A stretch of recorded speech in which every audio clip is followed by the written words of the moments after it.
பட்டு பூச்சி வாழ்க்கையது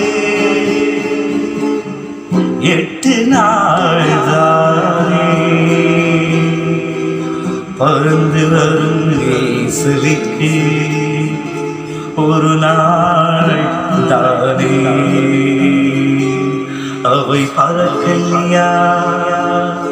சிறகு விரிக்கலையா வாழ்வை ரசிக்கலையா